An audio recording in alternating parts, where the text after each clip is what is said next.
Hello, and thank you, Alex, for doing this interview with us for the Great Lakes Mental Health Technology Transfer Center. We really appreciate you taking the time. And for those of you who are listening to this or watching this is Alex Thomas Holland, and she's with the organization called Neighborhood Properties, Inc. And she's just going to tell us about her role and what she does. So, Alex, can you give us a little bit a background on your role and kind of what the objective of it is? Sure. And thank you all for having me for this conversation. I really like to talk about what I do because I think it's really I won't say the fun part of mental health, but because everybody's role is important and enjoyable, but I really like what we get to do in the peer support role. So I'm the manager of the Wellness and Recovery Center at Neighborhood Properties. We are a peer respite crisis facility here in Lucas County. We are we fall on the crisis prevention side of crisis services. So we are a non-medical resource for somebody that might be experiencing emotionally distressing thoughts that could eventually lead to a full psychiatric crisis. So at the Wellness Center, we all identify as peers, as staff with lived experience. So we are peer supporters within our role, and our role is 100% our center is 100% managed by peers. So myself as the manager, the supervising coordinator, and then all of the recovery coach staffing. We really love it. It's one of the rare opportunities where you can use really some of the ugly parts of your own life and your personal story to help another person to find similarities and experiences to then help that other person improve their own circumstances. So we get to talk about ourselves and our life and how we've overcome struggles so we can be an example for other people. So we could potentially help them find their own path to recovery so that we can connect in a way that is most effective and most helpful for the client that we're serving. Great. And you kind of went into a little bit of my next question, but how do people in this kind of peer support role spend their workday? At the Wellness Center or a peer support role in general? In general or at the center? Sure. In general, you're making contact with your clients and you're meeting them where they're at. So a lot of times in Neighborhood Properties, we really like to send our peer supporters out to our clients that we know are going through a difficult time or having a hard time, and we're allowing them to do things that are completely different. On a given day, the case manager might be taking them to Job and Family Services to apply for food stamps. That's really boring. That's boring stuff. It's important, but it could be boring stuff. It could be stressful, where the peer supporter could put them in the car and take them to the movie theater or take them to the zoo. And while they're walking, you're talking about life. You're talking about how your week has gone, what those struggles are during the week. So a peer supporter really gets to help keep our clients engaged in the community, finding enjoyable aspects of their life while we're walking with them and talking to them about just things that are happening in their life.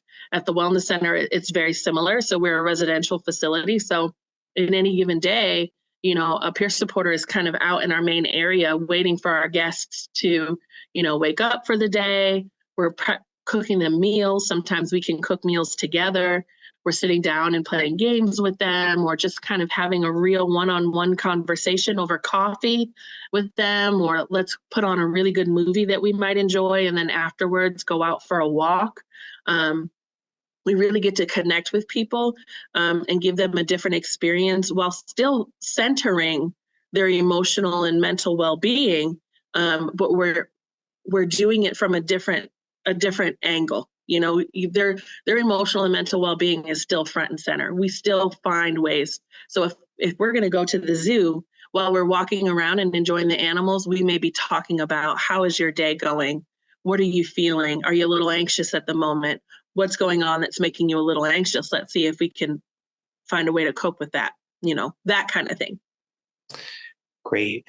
And then this next question is kind of twofold, but what's the typical educational path to get this role, and how long does it usually take someone?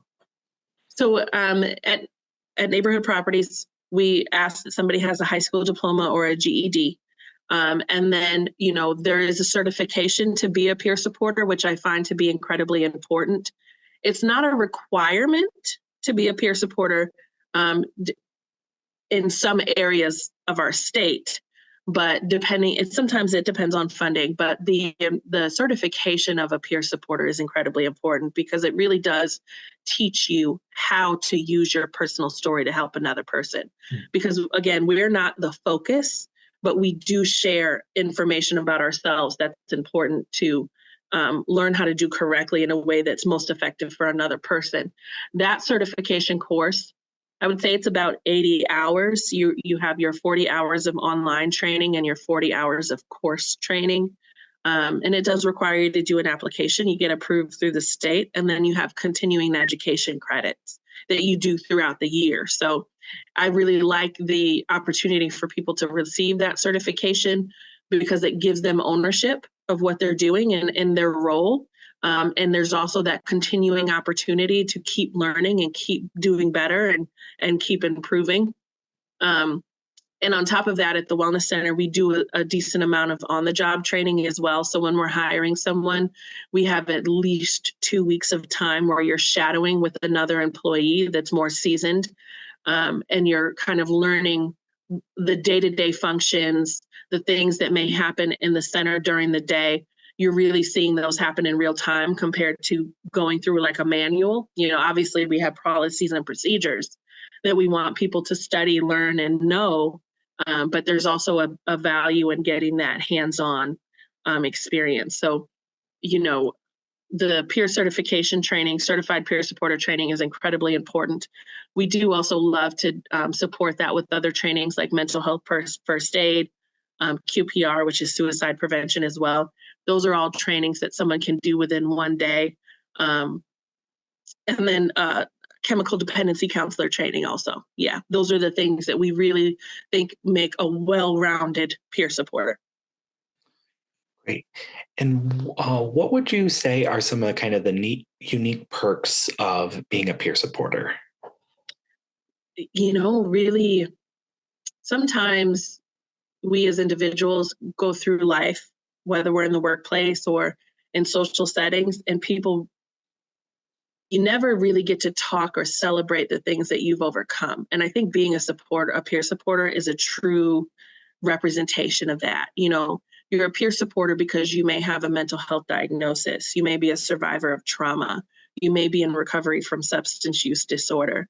So it's almost like you're a walking example of someone that has overcome real struggles and trials and tribulations, or is living with and coping with real struggles in their life in ways where you get to talk about that. It's by identifying as a peer supporter, it's like we're welcoming individuals to ask us what we've gone through and how we've overcome it for the sake of helping another person. And I think there's a lot of pride in that.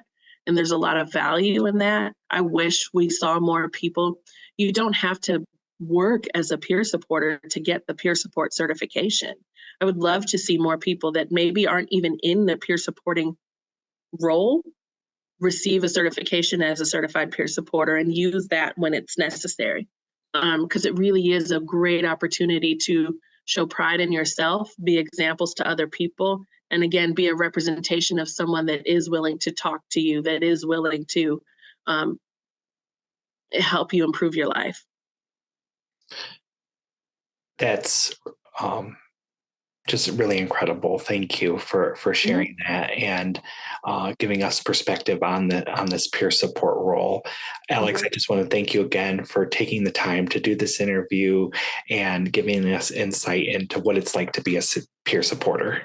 Sure. Thanks for having me.